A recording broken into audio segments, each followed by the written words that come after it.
Agnès Varda m'a dit un jour, le cinéma, c'est filmer ce qui s'en va. Très belle phrase. Samuel, vous avez filmé deux choses dans ce documentaire, donc 68, Mon père et les clous. Ce qui s'en va, c'est la vie professionnelle de votre père, mais aussi ses idéaux. Et puis aussi, c'est certains idéaux. Et c'est cette boutique, Bricomonge.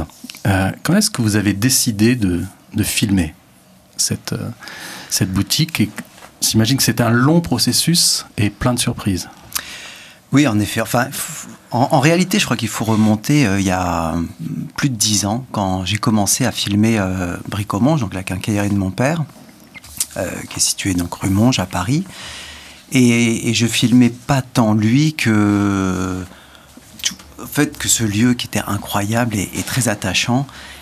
Et c'était pour capter l'essence de ce magasin de bricolage. Et donc j'ai filmé pendant des années, mais sans savoir où j'allais, sans aucune intention particulière, ni aucune velléité.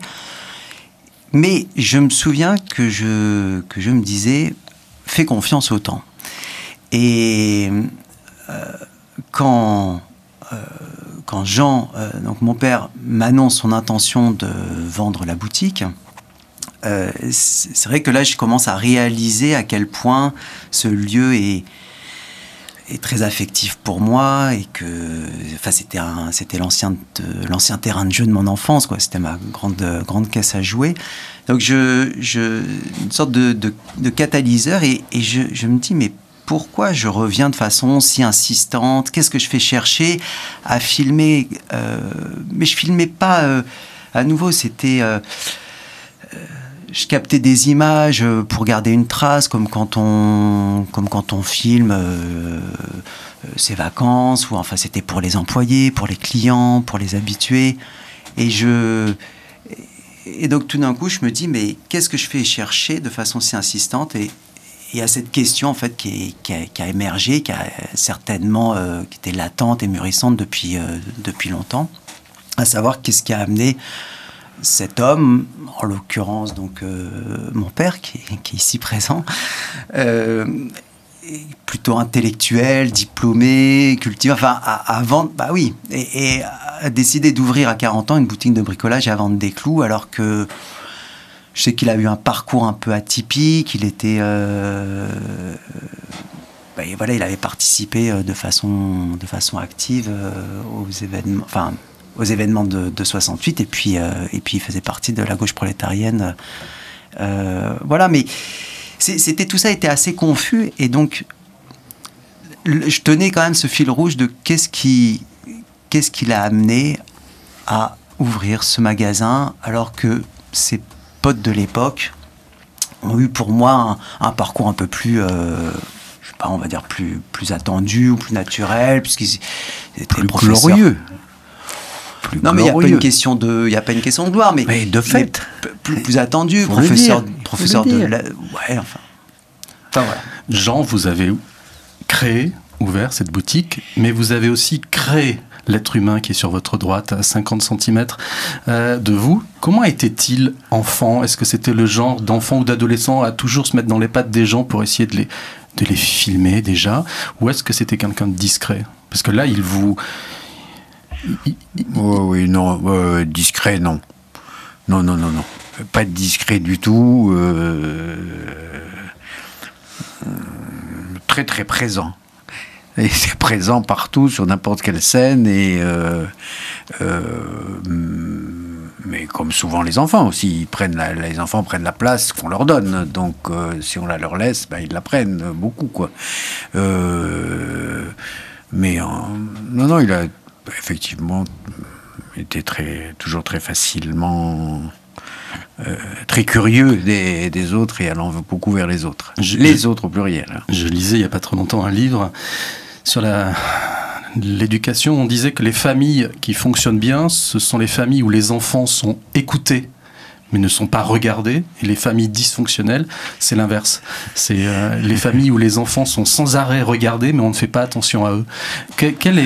Ça, c'est joli, oui. Ah oui, ça me parle, oui, c'est très juste, certainement. Samuel, vous rangez votre père dans quelle catégorie? il est difficilement catégorisable. Oh non, là, comment on dit, là, la métaphore, on botte en touche, là, il ne faut pas exagérer, là. Sois franc.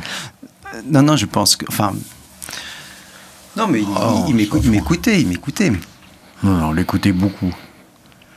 On va écouter un premier extrait. Entre autres choses, en tout cas au moins, le magasin, pour moi, c'est un abri.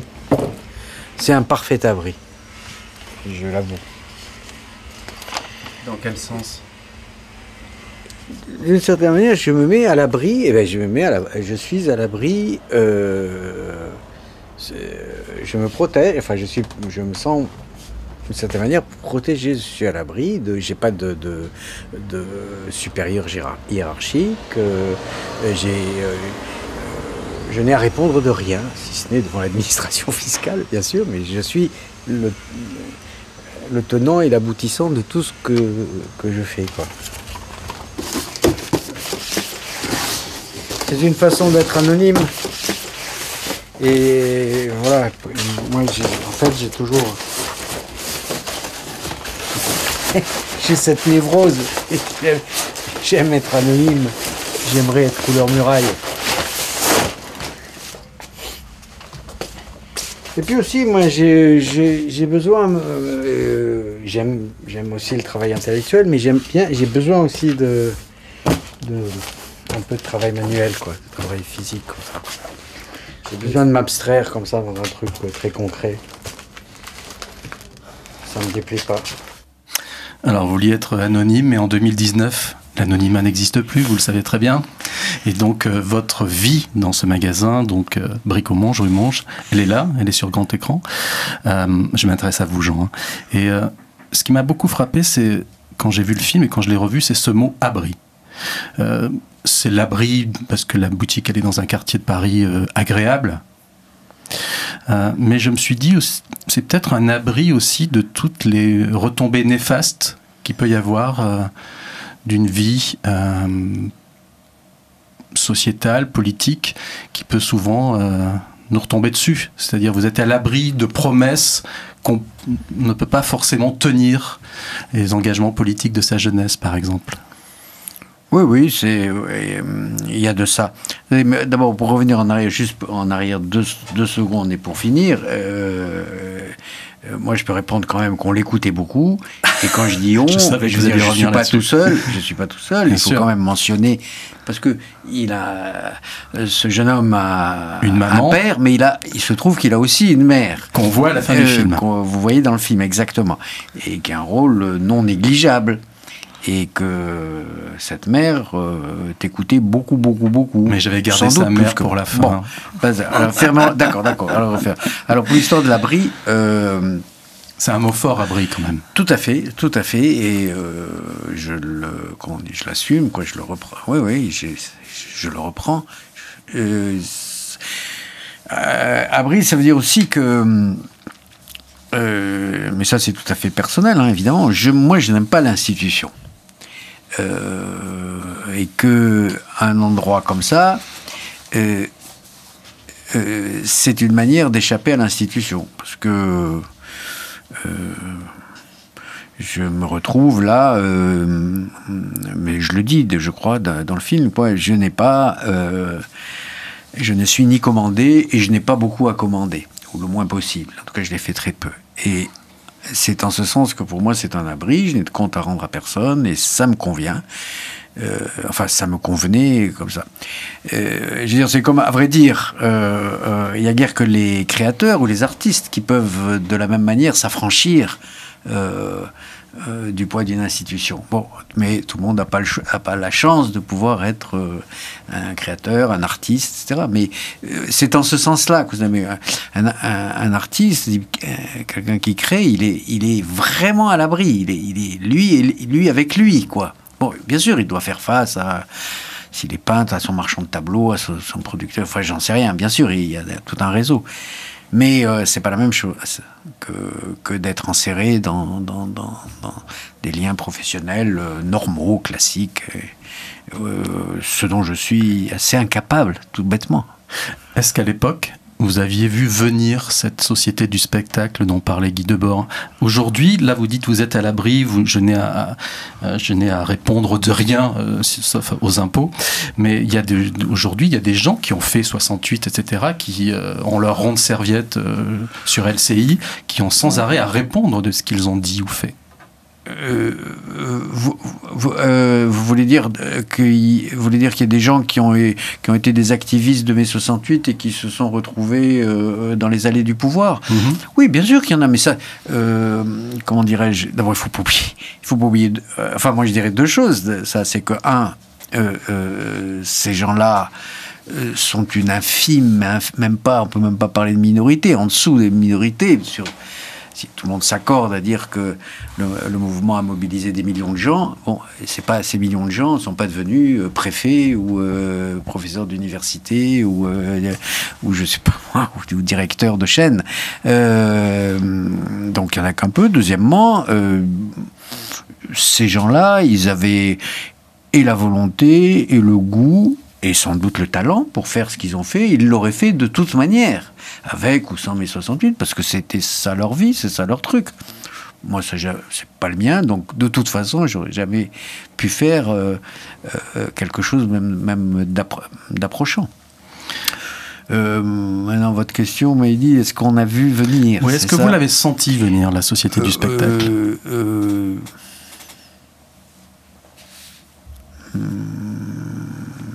Non, enfin, bon, vous citez Debord. Debord, c'est tôt, hein, c'est très tôt dans la chronologie. Donc, au moment des événements dont on parle là, Guy Debord avait déjà dit ce qu'il voulait dire, mais c'était pas contradictoire avec ce que... Enfin nous, je veux dire, je sais pas, la mouvance militante d'extrême gauche, extra-parlementaire que nous étions, mais le basculement, en effet, ça vient pas lentement, c'est brutal. Et moi, le basculement, je le situerais vers les années 75, 76, par là. Et encore une fois, c'est brutal, quoi. Tout à coup, on se rend compte, on se dit, on n'est plus dans la même séquence, on n'est plus à la même époque. Enfin, je ne sais pas si c'est ça ce que vous m'avez demandé.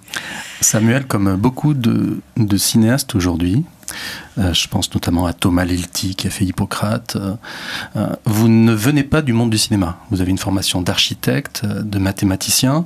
Le scénario de votre film a été en résidence d'écriture à l'USAS, qui est un festival, qui est un peu la Villa Médicis du documentaire. Est-ce que ce jeu de chat et de la souris avec votre père pendant le film, sur une période de quasiment de 10 ans, est-ce que votre formation et votre métier d'architecte et de mathématicien vous a aidé? Oh oui, certainement. Oui, bien sûr. Mais, moi, j'ai été, je pourrais dire, structuré mentalement par les mathématiques, puisque j'ai étudié, je ne suis pas mathématicien, je suis enseignant de mathématiques, ce qui est un peu différent, mais en tout cas, j'ai fait des mathématiques pendant plus de 10 ans, donc ça forge, ça structure. Donc incontestablement, après je ne saurais pas dire exactement en quoi, c'est de l'ordre presque de la respiration ou de la transpiration, je ne sais pas. Moi, après, j'ai repris des études d'architecture et ça s'est fait pendant en fait le film et le tournage. Donc, j'ai toujours été quand même certainement sensible à la composition. Puis il y a des parallèles. On pourrait faire des parallèles à plusieurs niveaux entre on va dire un projet d'architecture et puis un projet cinématographique, enfin sur plein d'aspects, aussi bien économiques que la façon dont le processus de création. Donc oui, incontestablement, oui. Votre projet de fin d'études s'appelait Interaction entre pédagogie et architecture, c'est ça? Oui, en effet. Ouais. Et je me demandais si, au fil des ans, au fil des mois, au fil du montage, vous n'aviez pas l'impression, en plus de faire un documentaire sur votre père, de laisser aussi une trace sur ce qu'était justement la pédagogie? Parce que ce que vous dit votre père en direct face à votre caméra, c'est des choses que vous ne saviez peut-être pas de lui. Vous apprenez. Totalement. Moi, alors, je dirais pas de la pédagogie, mais de la transmission. C'est-à-dire, moi, j'avais très peur de faire un film de famille. Je voulais pas du tout.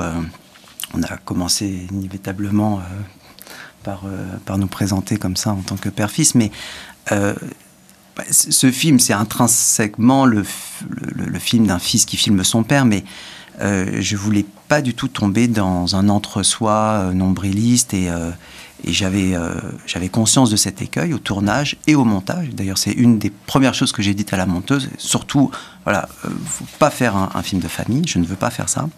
Mais c'est pas tant la question de la pédagogie que plutôt de la filiation et de la transmission qui reste pour moi une question universelle. Et je pense que c'est ça aussi qui permet de basculer, je pense, dans une dimension plus, à nouveau, plus universelle, et aussi en creux, cette question comment on fabrique une vie. C'était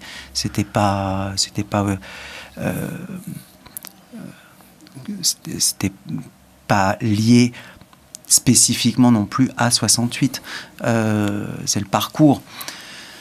Mais en revanche, ça c'est important de le souligner, de le préciser.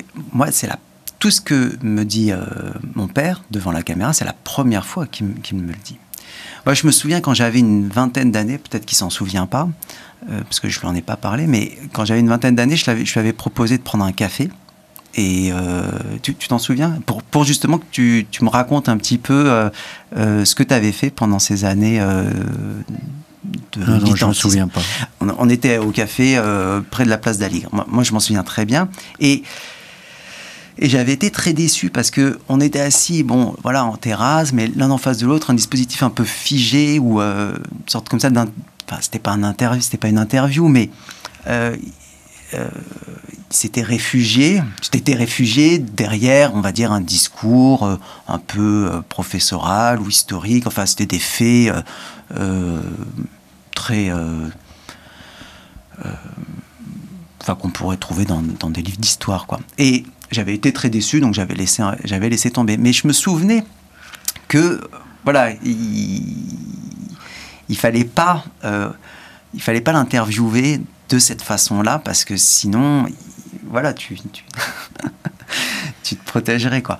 Voilà. Jean, quand aux 2/3 du film, vous êtes dans le sous-sol de votre magasin et que vous parlez entre autres du kidnapping du numéro 3 de Renault, ou de la volonté que vous aviez dans votre groupe de trouver Paul Touvier, de le liquider à votre manière, est-ce que tous ces moments très forts, est-ce qu'il y a eu une mise en scène de la part de votre fils pour vous amener dans ce sous-sol comme on amène dans le passé, ou est-ce que ça a été beaucoup plus indolent que ça, le filmage? Ah, c'est lui. Moi, j'étais très docile. Je peux attendez, revenir en arrière une seconde encore une fois. D'abord, je